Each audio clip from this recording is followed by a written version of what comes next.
Dr. Dennis Netter. So in this video, we're going to answer a question from Brian from Denver, Colorado. Brian writes, "Hello, Doc. I met this girl online about 2 months ago. We haven't met in person yet as she lives in another state, but I think I'm falling in love with her. What's the best way to get her interested in me so that she'll be ready for a relationship when we finally do meet?" Well, Brian, I got to tell you, you got a problem here. You know, in my experience, long-distance relationships never work out. Everybody hopes they will, but in fact they don't. And there are many, many reasons why. We'll try and cover some of those in this video. First of all, you need to understand that you're probably not in love with this girl. You may feel like you are, you may think you are and believe it, but in fact you really don't know who she is. Now you're going to say, "Hey Doc, I've spent hours on the phone with her already. We've emailed 1,000 times. We've just done everything possible. I know this girl." No, I'm afraid you don't. And let me tell you why. You know, your brain is an amazing thing, and it takes in information at an incredible rate. You have 5 senses through which you take in as many as 60,000 impressions per second. That's a tremendous rate of information. And some experts, by the way, put that upwards of 2.5 million impressions per second. Now you can imagine with that volume of information going in, that you get a lot of detail about your world. For example, you know, there are parts of your brain that actually cut off that information. It's called the reticular activating system. Here's a good example. As you're sitting watching this video right now, you probably don't think about the feeling of the clothing on your body. But think about it now and you feel it, don't you? Yet all this time it has been taken out of that information. Well, that's the way that the electronic world works as well.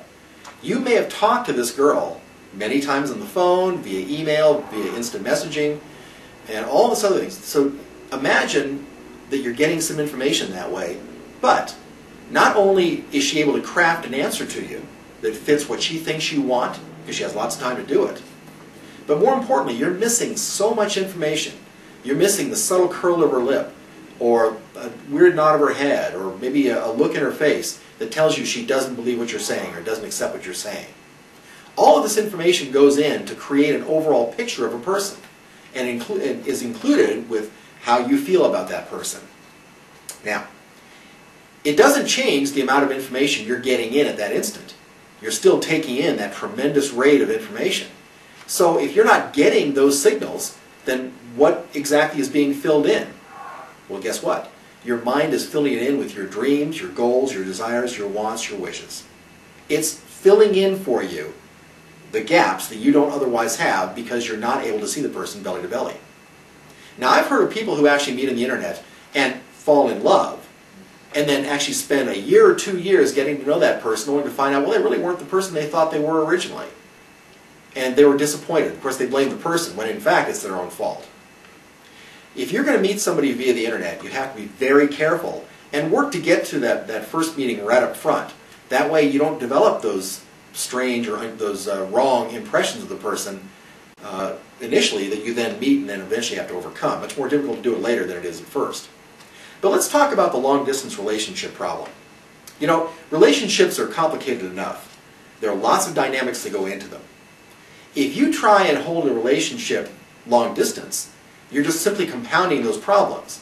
Not only because the problems themselves become overblown and more dramatic, which they do, but you're adding a lot more.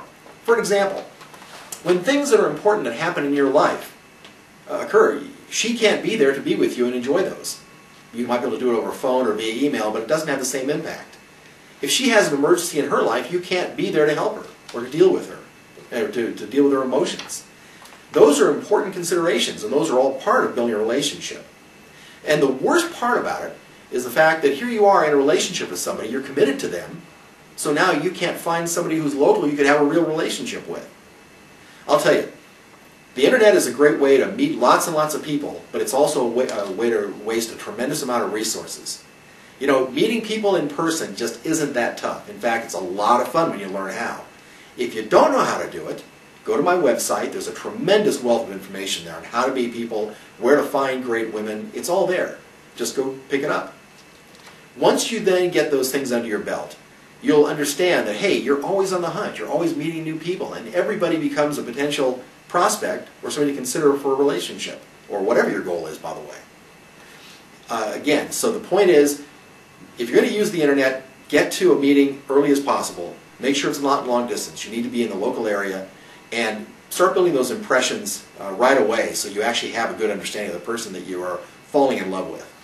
This is Dr. Dennis Netter. Website is beingaman.com.